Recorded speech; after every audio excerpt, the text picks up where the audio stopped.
Let's go ahead and get started. Welcome everyone to the Tippy webinar series, and thank you for joining us for our second presentation in our Workplace Wellbeing webinar series.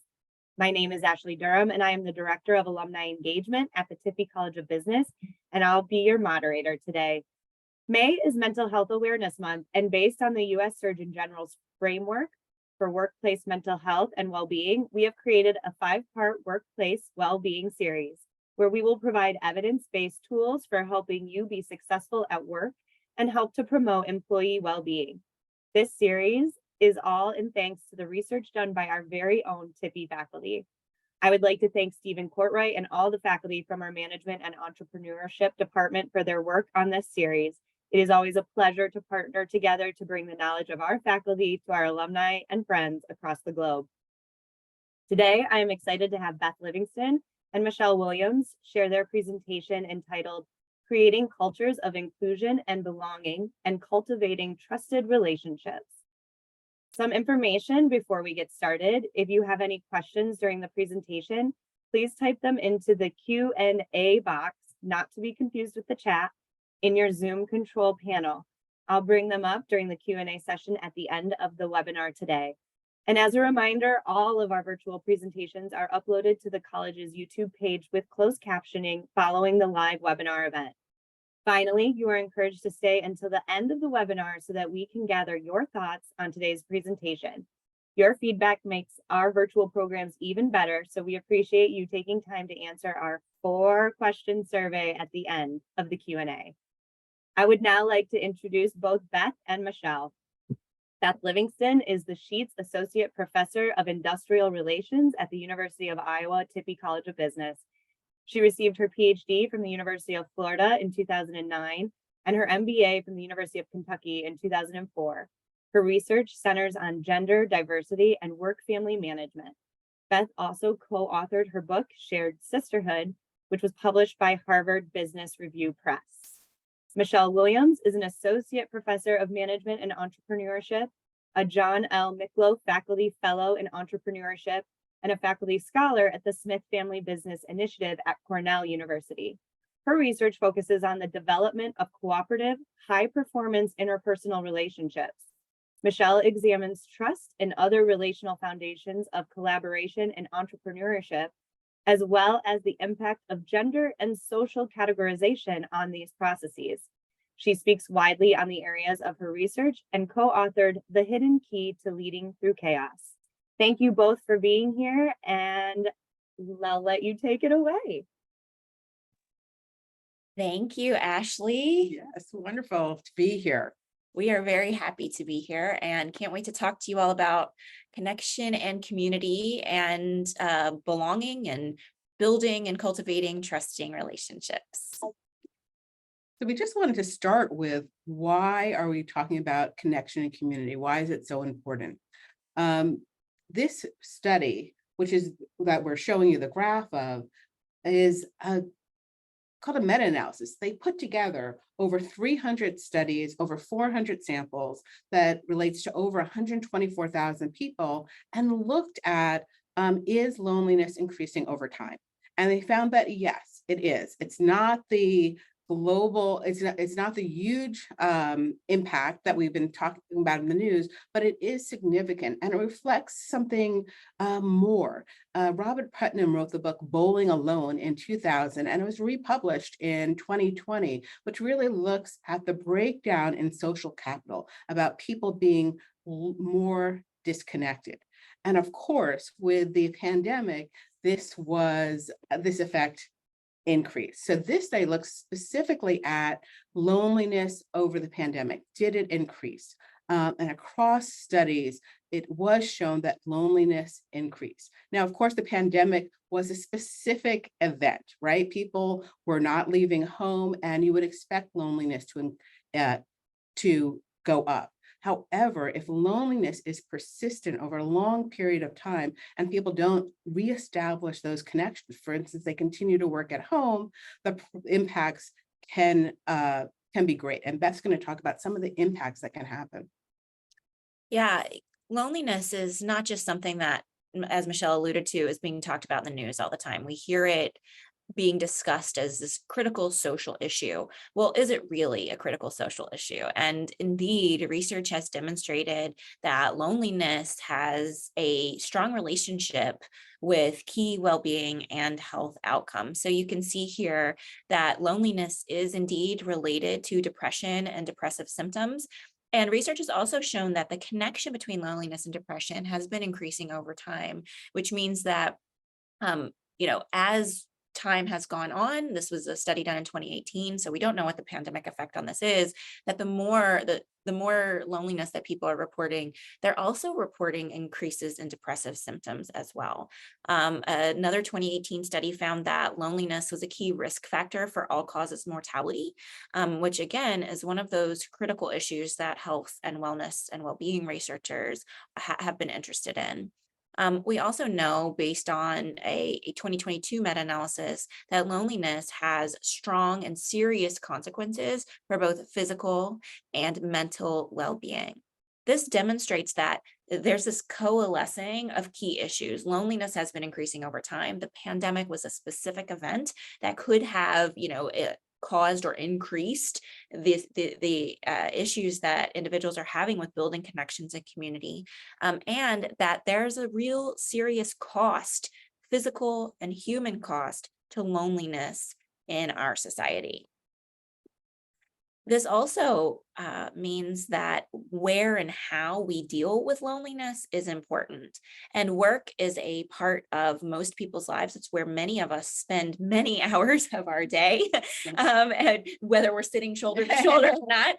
We spend much of our day at work, and research has from the Future Workplace, the Virgin Pulse study, from Office Vibe, and from Gallup. So multiple independent studies have demonstrated that connections and community at work is important, particularly in the degree to which it's related to loneliness. 1 in 10 people have reported that they have no friends at work. And 70% of employees say that friends at work are crucial to their happiness. And indeed, those studies have found that people who have stronger work relationships are more engaged, they produce higher quality work. And we also know that 20% of people who reported these sort of having work besties, so these really deep connections with people at work, say they're less likely to leave their jobs. And they're also better performers. So we see this sort of duality where these connections, these friendships, these relationships at work are not only important for managing perceptions of loneliness, but are also important for employers and for workplaces in engagement and production with work. And interestingly, a lot of mass shootings have been in the news lately, and most mass shootings actually occur at work. So the lack of connection can have a lot of impact for work organizations. Such a good point, Michelle. There was one, I'm from Louisville, and there was a recent, Yes. shooting in Louisville at a bank by an employee. And indeed, most of the sort of mass events that we used to talk about, I mean, going postal, right, Yes. was based on the fact that there was someone who had committed one of these crimes at a post office because of work. And so there are so many reasons why building connections at work, positive connections at work, are important for health and well-being and for work productivity. Yes. And here we just want to give a quote by Dr. Robert Ladingler from The Good Life. And it says, "The people who had the warmest connections with other people weren't just happier, and happiness is important. They stayed healthier longer, and they lived longer." We get little hits of well-being, if you will, from all kinds of relationships, from friends, from family, from work colleagues.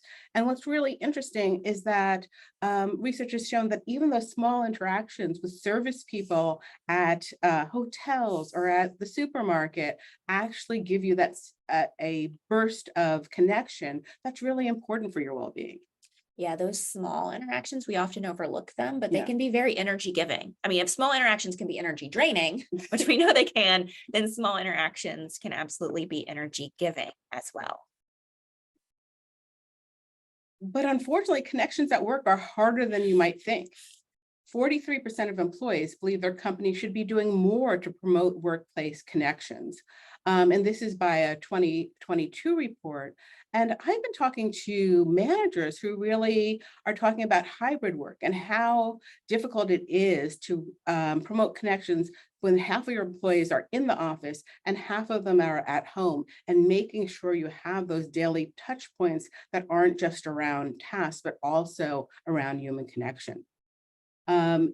Secondly, employees who devote time to fostering work relationships report a greater personal and professional growth. They actually can do a better job because they have connections. There's a study that looked at who do people go to for advice when they need help at work. And they found that they didn't go to the person who they thought was most competent. They went to the person they had the closer personal relationship with, out of fear of being made to feel bad about asking for help. So those connections actually help you do your work better. Yeah. And I think, what's interesting about this, Michele, is that, oftentimes I think when you talk to companies, they're like, we need to focus on being more productive.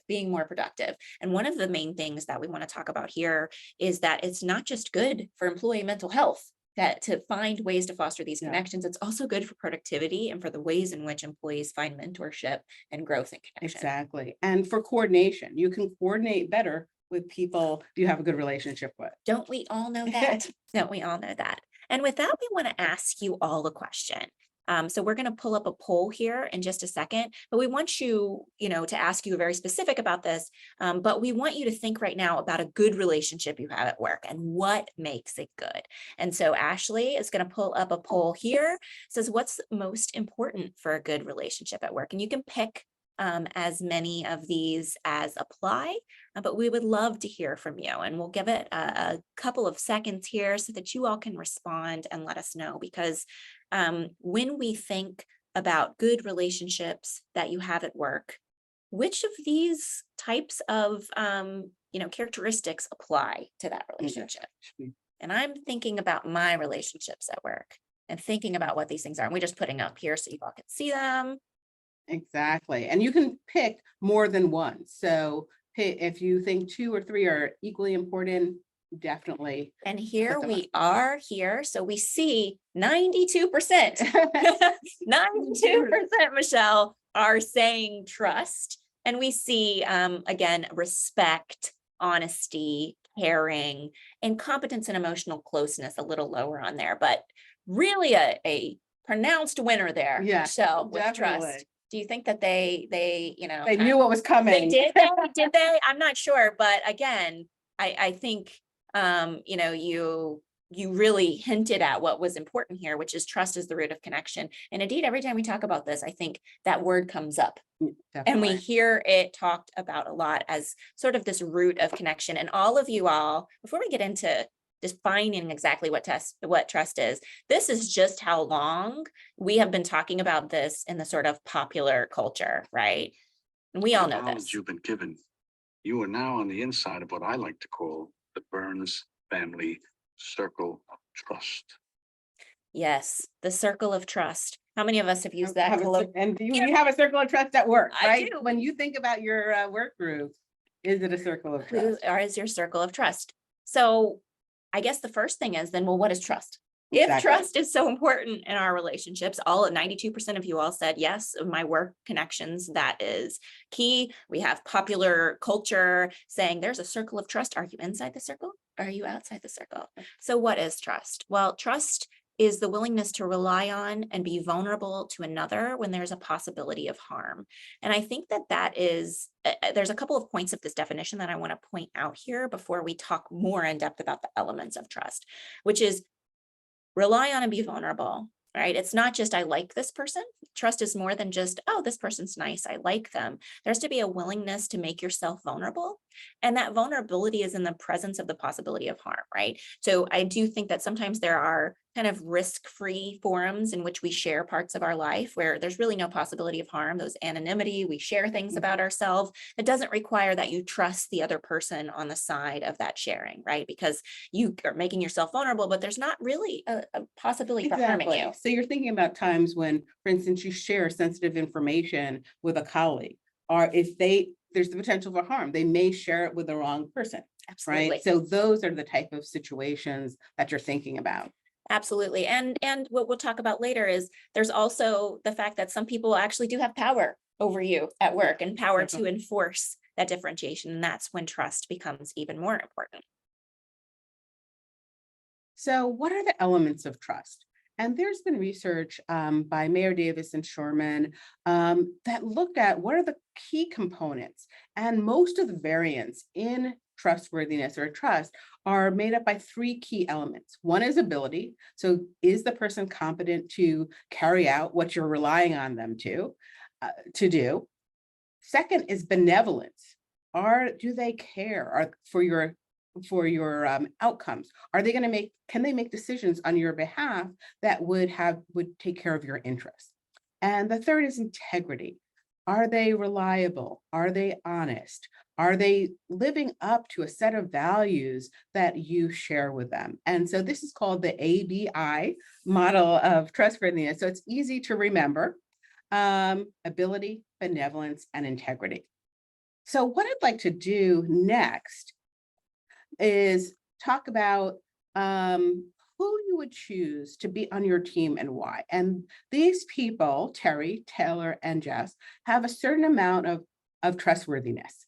And so I want you to think, if you had to choose one person, they had to draw your team. No one's perfect. None of these people are perfect.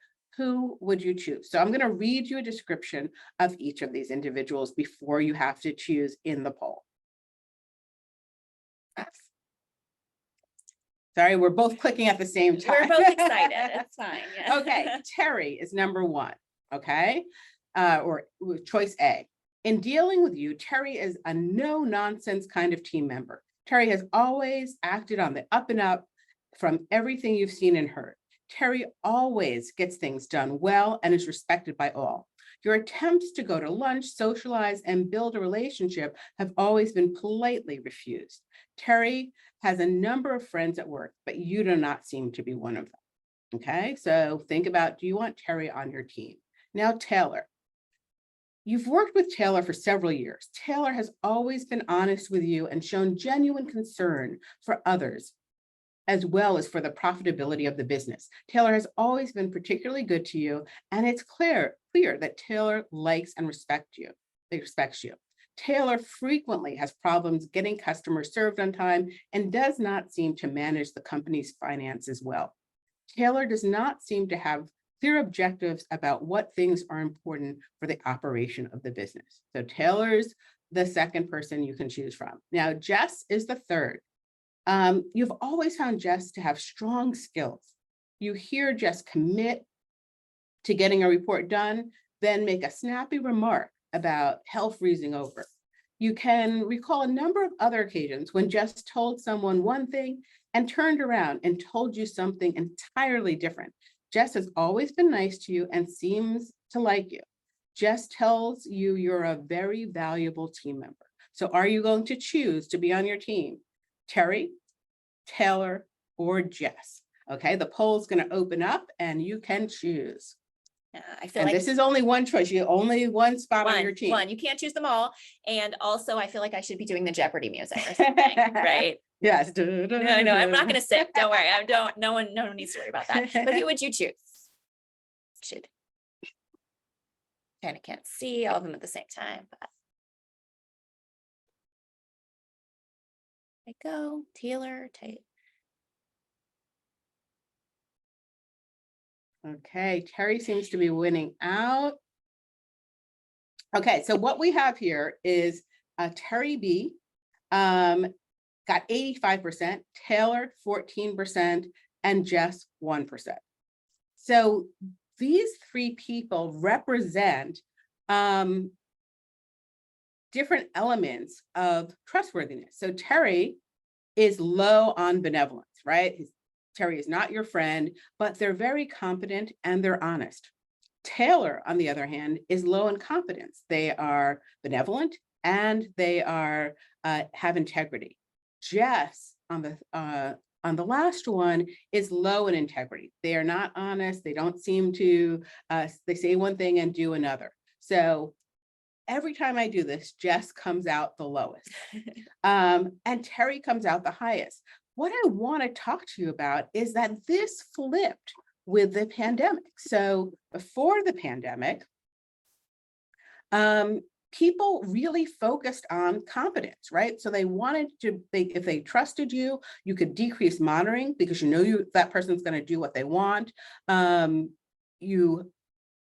You can be flexible because they'll get it done, regardless if you have to make a slight change, and they will share knowledge with you, and that knowledge will be accurate. And so I did a presentation around community building to a healthcare organization. And interestingly, I did it before the pandemic and I did it after the pandemic to different groups within the organization. This organization really wanted work on teamwork. And so before the pandemic, this is exactly what they focused on. Terry won out.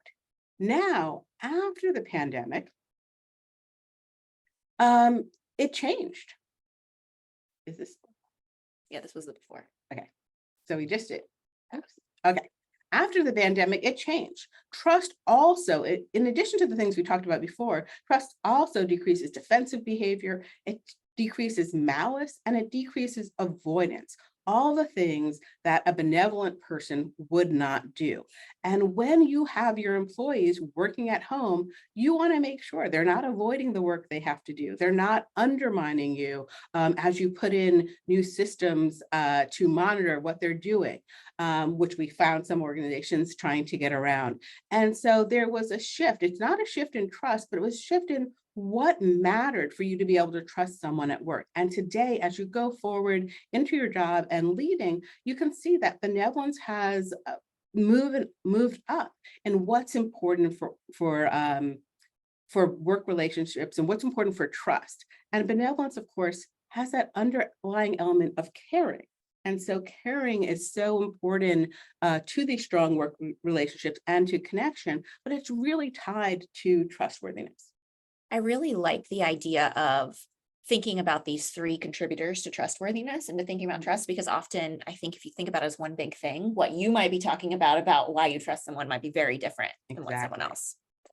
So one of the main issues I think with building trust and building connections, and you brought up the pandemic as being this trigger point of people really thinking through different ways in which trust might affect work. Another thing that we have been thinking about and that my work has been thinking about is building connections and community across differences. Differences as fundamental to our identities as gender, which both of us study and work on, race, or religion, or even whether you went to Iowa or Iowa State, which might be a very salient identity difference for some of our alums. Yeah, and I'm not even going to tell you that I went to Michigan for my PhD. That's okay. That's okay. I didn't go to any of those schools. That's right. So this sort of connection across differences and how you build trust across differences is the key motivating factor for some of the work that I've been doing. And Ashley mentioned our book, Shared Sisterhood, my book with my co-author, Dr. Tina Opie. And this is one of the impetuses for why we wrote it, which was just what you presented at the very forefront of the presentation. There was this increasing sense of disconnection and lack of belonging at work that is really correlated with this idea of growth and loneliness.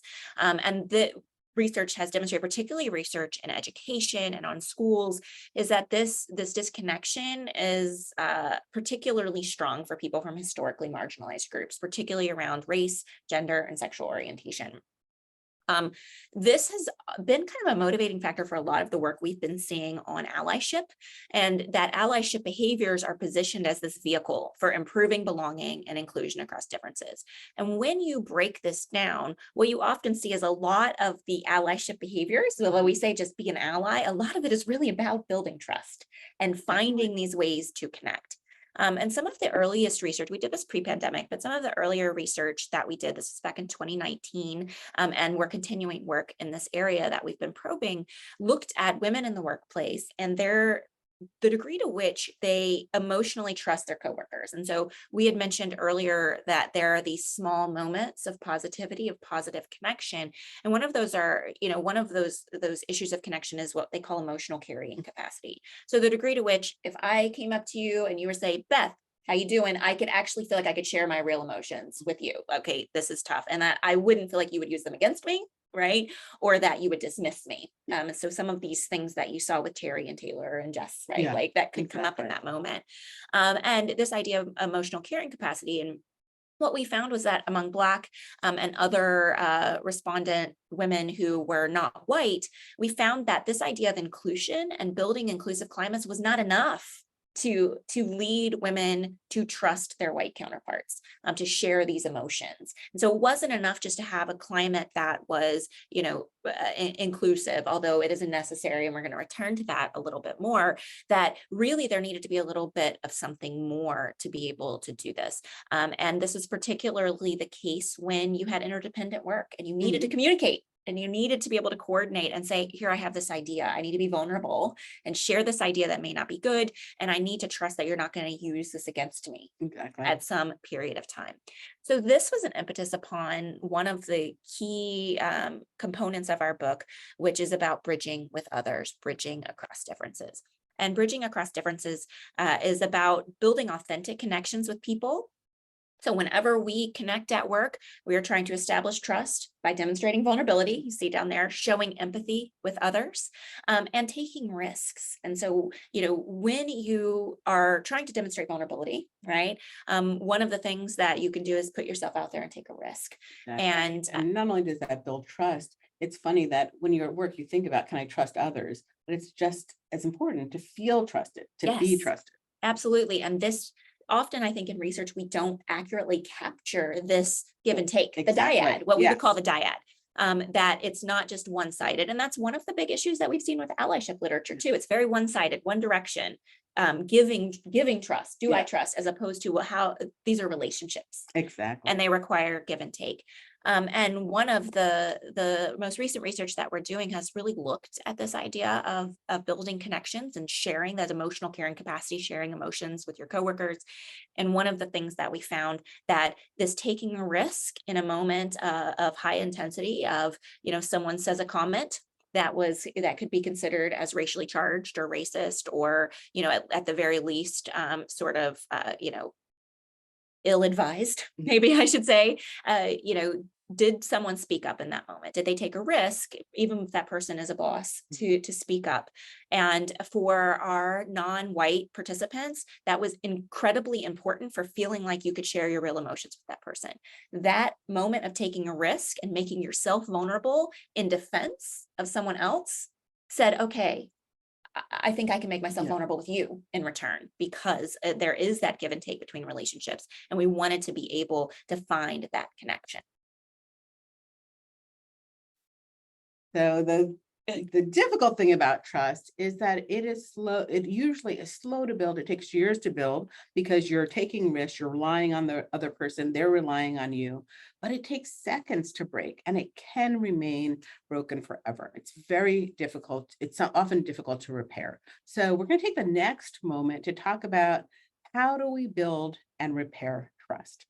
Now, we've talked about the ABI model. So those are three pieces of the puzzle. So we know you need ability, you need benevolence, and need integrity.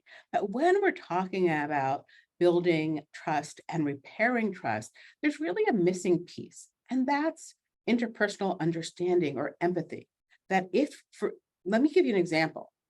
If you're benevolent, but you don't understand what I want or what I need, you can't make a decision on my behalf, even though you would want to, right? And so that piece of interpersonal understanding is really critical. What if you're dealing with someone, you're in a union management situation, and you're dealing with someone who doesn't trust you? If you don't understand that at that moment, they think you might use something against them, you can't allay their fears. You can't reduce that threat because you don't understand them. So understanding is really important. And one of the keys of empathy that we're going to talk about is perspective taking. So that's going to really dig into, what does it mean to take someone else's perspective? Perspective in our research and in our literature, perspective and taking and empathy are connected. really Definitely. strongly. This idea, of course, of empathy as being, do I feel your feelings? Yeah. Can I put myself in your shoes and feel what you feel? Perspective taking is often kind of positioned as that cognitive side of it or the thinking side of it. And so it's the process of imagining a situation from another person's point of view. So I sit, if I'm trying to understand you, I'm trying to build that connection. I might say, okay, if I were Michele, how would I see this with Michele's experiences, Michele's person, who she is and where she sits in this organization, the experiences she's had, what I know of her, how would she perceive this situation?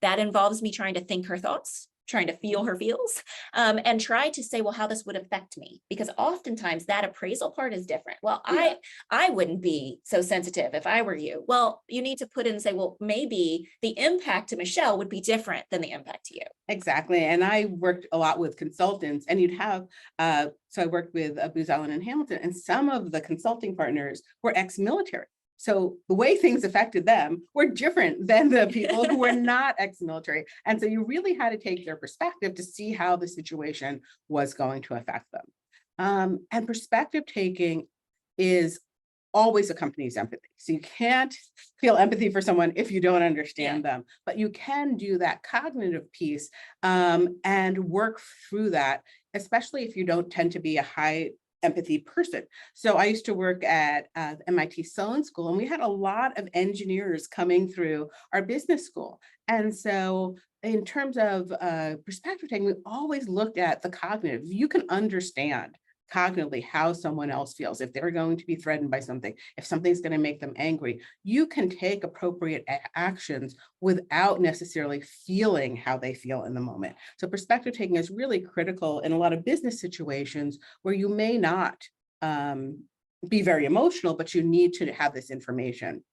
I do want to say I really like that. I like that you brought that up, because I do think one of the things that we often hear from people is, well, I don't have that gene. Like, I don't have that in me. But perspective taking is a skill. Yes. And I would say you don't need that gene. You need to, but you need to improve your perspective taking. Why perspective taking? Perspective taking, just from the language piece, improves communication, right? Think about talking to, explaining economics to your 5-year-old versus to a college student, right? You're going to use different words. And it's because you've taken their perspective. You know what you're thinking about, what information do they have that I need to build on. So when people take perspective, it improves communication. And it not only improves what you say, but improves the listener understanding.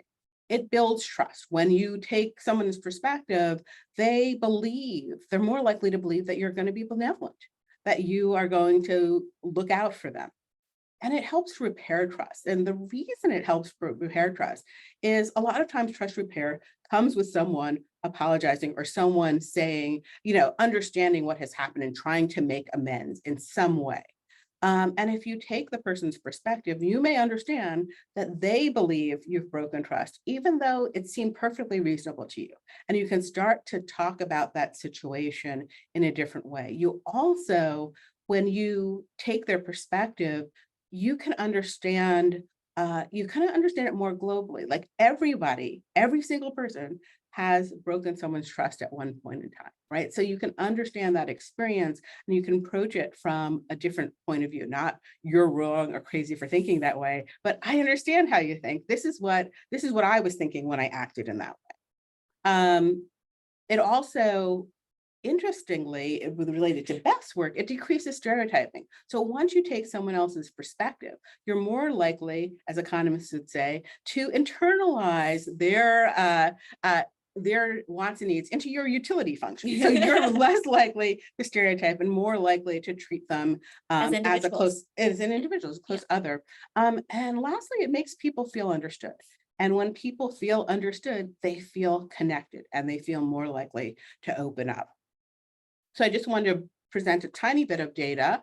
This is from a book chapter on rebuilding, on building community. And it measures perspective taking from one person's point of view and trust from another person, and finds that perspective taking does influence trust. The outcome in this study is perceived performance, but the link between perspective taking and trust is really important.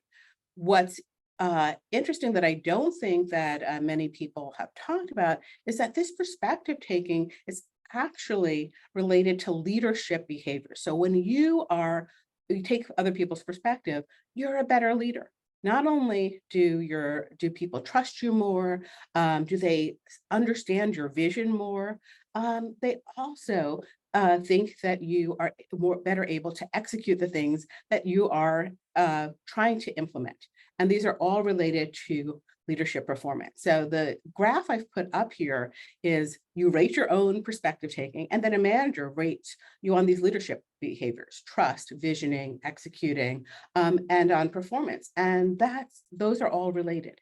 But what is fascinating to me and my co-author Deborah Ancona is that this also holds if the person rating you is your subordinate. So it's the same pattern of results. So perspective taking is really a part of what we call sense making at the interpersonal level that's really not only builds trust, but is important for you as a leader. And I like this idea because we often think, well, how do I repair trust if I've broken it, right? And I think starting with perspective taking is something we can all do, right? Because I think oftentimes we do have a tendency to start with defensiveness. Well, I didn't mean that. I didn't do that. And right? why don't you understand what I meant, right? Right, exactly. And that does not help repair the trust that has been broken. In fact, it can do the opposite. And I really like this idea that super important. And it's a skill everyone can learn. It's not something that you're just born with, or that anybody is born with, and if you don't have it, you don't have it. It absolutely is a skill that you can learn to cognitively take someone else's position as often as possible. So many of you all are here, because you work in organizations, and you want to know how can you begin to facilitate this kind of culture or climate of trust and connection in your workplaces. And I think it has been very funny for both Michele and I, who do talk to businesses about their remote work endeavors and hybrid work endeavors and how they build these relationships. And a lot of what I have been talking about with companies has been this idea of trust, which is, we have a positive work culture where everything, but you don't really trust your staff, right? You're kind of micromanaging them. You're kind of, hovering over, hyper monitoring. Exactly. And again, it is not, there has to be a vulnerability, a willingness, even if you're a manager, to make yourself vulnerable and say, okay, go ahead and do. And that doesn't always, I think, show up when we say we have a positive work culture. And it's something you can use to really diagnose if the trust is actually there. And one of the things that you can do if you're looking at that, you're like, wow, I really don't, I don't know if I've been communicating my trust that I do trust my subordinates, my colleagues, my coworkers. So how do you start to do that? And the first thing is to think about your climate as whether it's inclusive or not. So I presented some research, and I see that Emily asked a question about how inclusive climate was defined. And you can see here, this is how it was defined in the research that we did back in 2019, which is, does your climate have clear procedures for how decisions are made? Are you invited to participate in decision making? And can you bring your whole self and all your identities to work? And what's important about that is it's kind of, I would call it a baseline, right? That you want to make sure that you are doing your best to create an inclusive climate at work, particularly because, it is the moderating factor that details whether diversity in organizations actually improves performance, that it cannot do so without inclusion. But I would argue, and our research has demonstrated, particularly in racially diverse workplaces, it's not enough. There needs to be more to that. There needs to be psychological safety and from not just this overall organizational climate, but from your coworkers and from your manager. And those are separate things. And often we think, well, we put policies in place, we've got it, but there's a lot of difference between how your actual manager, boss will react and how your coworkers will react to that. And that ability to trust one another in a group and trust your manager. And that's why I think is really interesting about the research you presented about perspective taking. It's not just from a leader's perspective or from a manager's perspective, but also subordinates. So there's some universality here that is really important. And one thing that's interesting when you put up clear procedures, as you know, in HR, there are often wonderful procedures such as parental leave and things like that people don't take advantage of because they are afraid. They don't trust you. Right. So they are not going to take that risk to say, oh, I would like that. And so that's kind of another level at which those clear procedures aren't enough. Absolutely. And the final thing here for facilitating a culture of trusted connection, if you're like, well, I can't create policies and procedures, so many of you might not be in positions to create those policies and procedures, you can absolutely role model and get groups involved with this role modeling of trust. And there is research out in the last 10 years that has demonstrated that group leadership and sharing leadership in this participation, really saying, okay, I'm going to make myself vulnerable to you. We're going to be in this together, can build group trust over time. It also matters to role model. To role model this sort of behavior. Getting down, just digging a little bit deeper here about role modeling is, what can you do to role model, to build trust in these organizations, in your own organization, is first that grace, that gracious, generous intent. Yeah. We were talking about that in terms of, perspective taking. I worked with a company once that this was actually their actual policy. So there was a small, tight-knit organization. And if you came in and you were going to complain, if you were my boss, and I was going to come in, you will not believe what Janet just said. The first thing they would say is, wait, what's the most generous intent that you can interpretation? Yes, exactly. And that was a requirement that you did, because they were tight knit. They had very strong personalities, and that sort of conflict was regular. And so my daughter calls it my bad day lesson. She hates this, but it's fine. She'll come home complaining about whatever 11-year-olds complain about. And I'll say, well, maybe honey, they were just having a bad day. And she'd be like, no, they're always like this. But again, it's teaching about what's the most generous intent. Yeah, and even in economic games, we see this. So there's a game called tit for tat. So that means that if you do something wrong, if you betray me, I'll betray you, and then we can get back on track.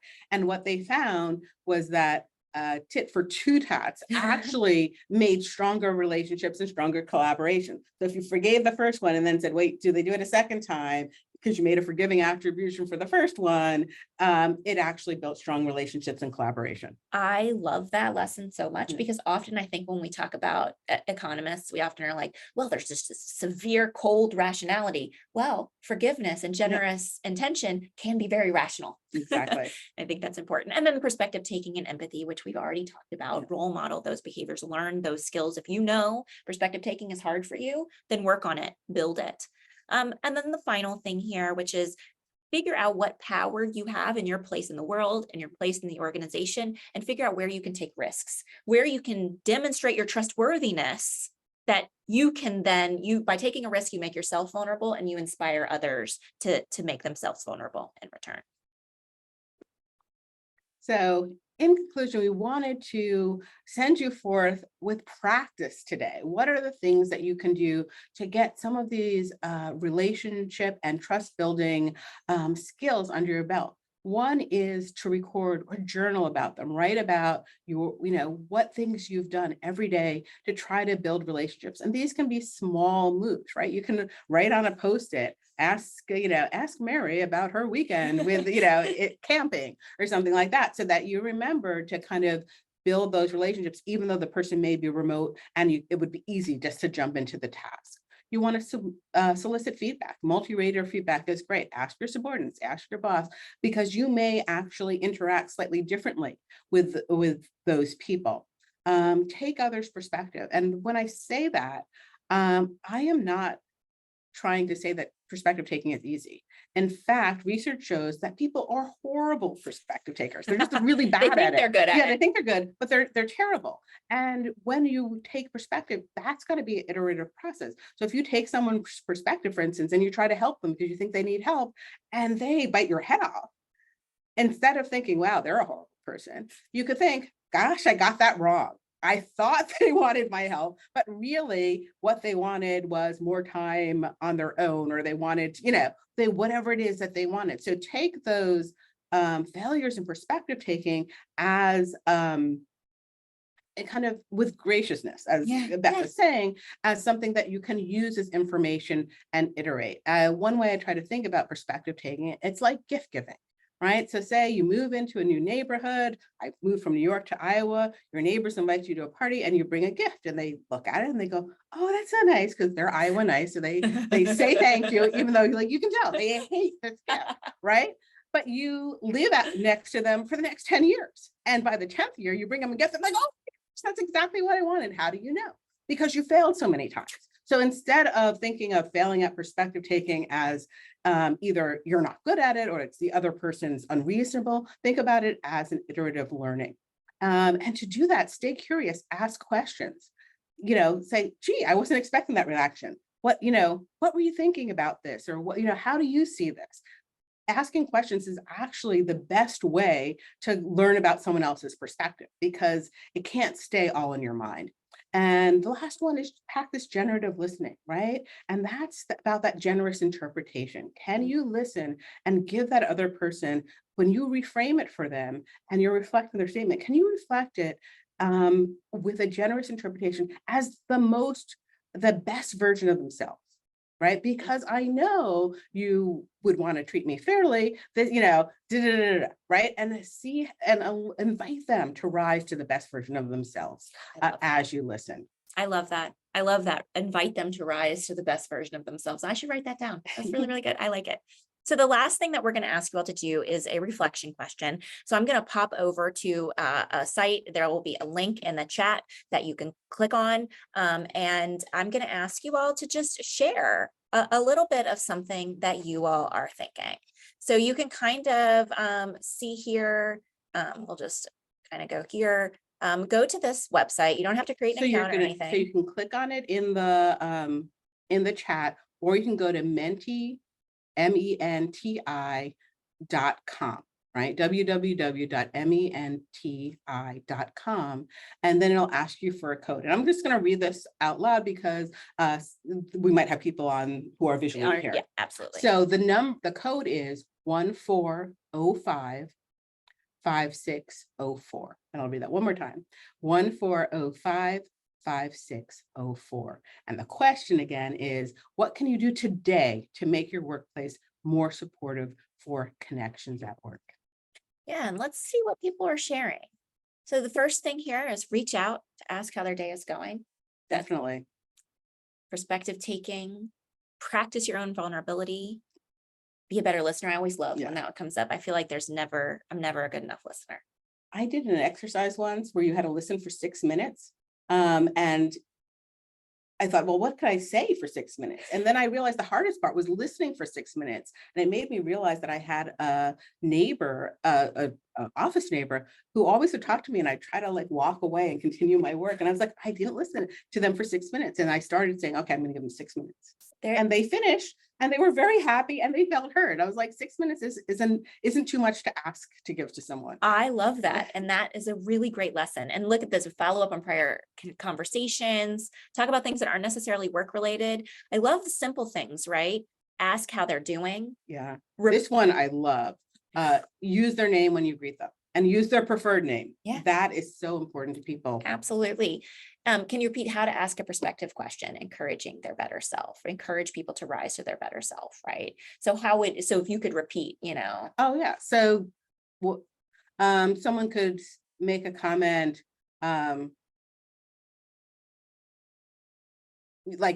you never finish this on time, or you're never on time to a meeting. And you could go reflect back to them. I know this is a very important meeting to us. Let's focus on what we can do together, or let's some kind of redirecting what they're saying. It depends on exactly what they're saying, but you're going to say, I know you're trying to come up with a fair solution. So if you you say, let's do it this way, they say no. You say, I know you want the best solution for our company. Let's think about how these things would work. And so that you're inviting a conversation and a dialogue, as opposed to kind of shutting them down and say, so you don't want to do anything about the company, right? You could respond in a lot of different ways to that, but you want to invite them into problem solving. Absolutely. And, I think what we'll do now is we'll go to Q&A, because we have That about sounds 10 perfect. minutes left. Oh, perfect. And so we'll go to Q&A. So what I'm going to do is I'm going to stop sharing the screen, but we're going to come back to this at the end, and I'll give you our contact information. So I'll share a screen at the end with our contact information. But for now, so we're just not, tiny little faces in the screen. We will come back to being here. And with that, we do have some Q&A. So please feel free to use the Q&A. We have 5 questions here. So we're just going to jump in to do that, but feel free to ask some more, and we'll go until Ashley tells us we have to stop. That sounds perfect. So, I think we have a few questions here. We have one from Christina. that says, is there any research about the potential dangers of developing friendships at work? I had a very close and team colleague who chose to end a friendship, can create a strain. Any research showing this potential downside? Well, there actually is in the trust literature. So basically, there's two downsides of trusting too much, right? One is that person can take advantage of you. And the second is if that person betrays the trust, for instance, by ending the friendship, it takes up a lot of your mental energy. So you'll spend a lot of time ruminating on that event, and it may decrease your work performance. So in a sense, I'm not sure that the friendship is the problem, but having someone betray your trust at work definitely has downsides. And I think it's important to know that someone can betray your trust even if they're not your friend. It may Yes. hurt, it hurts more, I think, when Yeah. it's your friend, but they can betray their trust when they're not. And when we were doing our work on shared sisterhood, we just spent a long time kind of differentiating between those two. Yeah. So we talked to a lot of people like, I just can't have any more friends. I'm really friended out. Like I'm really exhausted. They takes Yeah. a lot of work to maintain friendships. We're saying, even those small connections can help build trust Yeah. every single day. The second question from Amisha is, how do you build relations and trust in a new job, a new company where you know absolutely no one? Oh, that's a great question, because that's kind of one of our career development Yeah. negotiation questions. And we always ask people to go in and make those small moves. Ask somebody to go to coffee. If someone is, ask someone, oh, I saw you're on this committee. Could you tell me more about it? Those small questions that show interest. So it's the same thing you would do as in networking. Yes. Really, is making the small connections, being generous, and being genuinely interested in the other person. Yeah, that reflective listening and that generative listening is very important, I think, at those early Yeah. stages, because I think sometimes we have a tendency, I need to share myself, like a lot of myself right Yeah. away, but that the give and take, the building, the connection between the two of you, and remember that every single connection of it is different people. Yeah. It's not me with the whole group. It's me with one person in the group, with another person, with another person, to work on those individual relationships. Exactly. The next question we have here is from Melody. What role does inconsistent information sharing play in relationships with regards to trust? So how can individual staff and organizations get past false, incomplete, or disputed information? So trying to build trust or repair yeah. trust. So that's really a great question, because it's really that lack of integrity, right? You're expecting the person to give you honest and consistent information. So it's very hard to build trust. But there is something that we call intermittent reinforcement. So it's a slot machine effect. So sometimes they give you good information, so you keep going back. And so that can be a very traumatic kind of situation, because you don't really trust them, but yet sometimes they give you information that's important for you to do your work. So I think it's negative for building trust and relationships. And it's also this constant back and forth of betrayal, which can be very emotionally exhausting. Yeah, and I think, each of these situations are so different in terms of how you build trust past these moments, right? And sometimes there will be people who don't want to build trust with you. Like they Yeah. don't want to do that. And so it's gonna be hard to Yeah. convince them to give you. And on the other side, I always think sometimes we don't realize that the other person perceives us as a threat. So I worked a lot with consultants, and they would go in and they'd have people who would give them consistent information or false information, but the other person thought that the consultant was there just to get them fired, right? And once they took their perspective and they started to understand, they would take them on an offsite, they'd go out for a drink or something like that, and they'd start to talk and build that relationship in a different way outside of the work context, because they realized that the person was afraid to share the information. It wasn't just that they were a bad person or an untrustworthy person, but they were afraid. And sometimes that can be misperceived and destroy a relationship that really could blossom. I think coming back to perspective taking, like that's your home base, right? Come back to perspective taking is so important. Like why is this person giving you false info? What are they scared of? Are they scared? Are they like, I think we assume, well, they're just a liar, right? Yeah, and I just wrote a paper on this. We call kind of organizations that seem dysfunctional. And what happens sometimes is a manager will tell you something, make a promise, but then their manager changes the perspective, changes what the metrics are, right? And they come back to you and say, I said you had 2 months to do this, but you really only have 2 weeks. You have to get it done right away, right? And that person seems really inconsistent and untrustworthy, but it's the structure of the organization that's creating that. And being able to be open and honest about the structure helps people to understand that you're not being untrustworthy, but the parameters have changed at the organizational level. Yeah, and I think there's a couple, I think, of questions here that I think are interesting. This first one here is just a clarification, the tit for two tats, if you can explain what that meant. Oh, yes. So a tit for tat means if the other person acts trustworthy, you act trustworthy. But the opposite is also true. If they act untrustworthy, if they betray your trust, then you immediately betray their trust. So a tit for two tats means they betray your trust, but you don't immediately betray their trust. You trust them again, and you give them that opportunity to self-correct their behavior. And so that little bit of forgiveness allows often relationships to continue, because sometimes that betrayal was just an accident or is incomplete information. So that's not really what happened, but that's how you were perceiving it. So giving them that little breath of space can allow a very productive relationship to continue. Yeah, and I like that. That's an important thing to recognize, because again, it really is based on perspective taking. Do I think this person broke my trust because they're a bad person who breaks everybody's trust? Or can I perhaps envision a situation where that's not true? Yeah. That's wrong. And so I think we have time for about 1 or 2 more questions, 2 if we're fast, 1 if we're slow. And I think, there's some good questions here in terms of how you handle, for instance, any tips or research on how to handle being vulnerable has turned and that generosity was betrayed later. Like, if you had a boss who was trying to be a friend, but they triangulate and they don't handle things directly. So it ends up just the very similar to the situation I think you were talking about, is they tell you one thing, they end up there, they get everything all mixed up and it's wrong. And you just are continually feeling like you've tried and you've been vulnerable. So that's a really interesting question, because it's really about one thing that I talk about is it's really about you protecting yourself, right? You want to give people a chance, but you don't want to give them so many chances that you're taken advantage of. So it is kind of you have to have boundaries and limits. So you can say, okay, and actually have a conversation with them. Don't just do this all in your own head, because then you're only negotiating with yourself. So actually talk to them and say, this is what happened. I understand that you may have made a mistake and reveal this information that I didn't want revealed. You may have misunderstood it.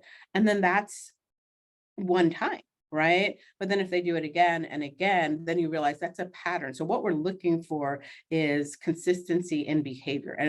And people can be consistently untrustworthy, right? And so if they're consistently untrustworthy, it's usually time to move on to either another manager, another job, or some way to manage that person's your relationship with them, to protect yourself. And I think the final thing I'll say on this, and then we'll have to be done with questions. There's so many other good ones I wish we could get to. The other thing that I'll say about that is, oftentimes we feel like, surely they know they just broke my trust. Surely they know they betrayed me. And I think one of the important things Michele is saying here is verbalize that, take their perspective and say, there's a universe in which they don't know. They don't realize how hurtful that was. They don't realize how important that was to you. So verbalizing that can be really important to distinguish that discrete event in your mind and say, okay, this happened. Now let's see, and let's move on and do. Because that's so important, because I was speaking to a manager and he was saying, when I first became a manager, I went around and I talked to everybody. And now I have these metrics and I'm just working on these metrics. And he said, I think people don't trust me anymore because they think I've changed. Whereas that's not what, right, exactly. Yeah. And they never have that conversation. Absolutely. So have those conversations even when they're hard. And with that, I will put this final slide up there. We have not had time to answer all your questions. We're sorry, but hopefully we've answered enough. Please feel free to email us. And we do want to hope you register for our upcoming workplace wellbeing webinars. We have one on the 17th Work Life in Harmony with Greg Stewart and Jennifer Nargang. On May 24th, Mattering at Work with Amy Colbert and Daniel Newton. And Opportunity for Growth on May 31st. We get five May Wednesdays, which yeah, is great. wonderful. With Ken Brown and Steve Courtwright. And please do feel free to reach out to us and let us know if you have more questions. Thanks for Awesome. joining us. Well, thank you, Beth, and thank you, Michelle, and thanks to everyone for attending the Tippy webinar series presentation, Creating Cultures of Inclusion and Belonging and Cultivating Trusted Relationships. I know I have certainly learned a lot that I hope I can utilize in our Tippy world. So when the event ends in just a moment, you'll see a 4-question survey. We'd be so grateful if you could share your thoughts on today's presentation and help make future virtual events even better. On behalf of the Tippy College of Business, thank you for joining us this afternoon. And as always, go Hawks. Thanks. Bye. We're Bye. waivers. I'm Yes. a Zoom waiver. So bye. Bye.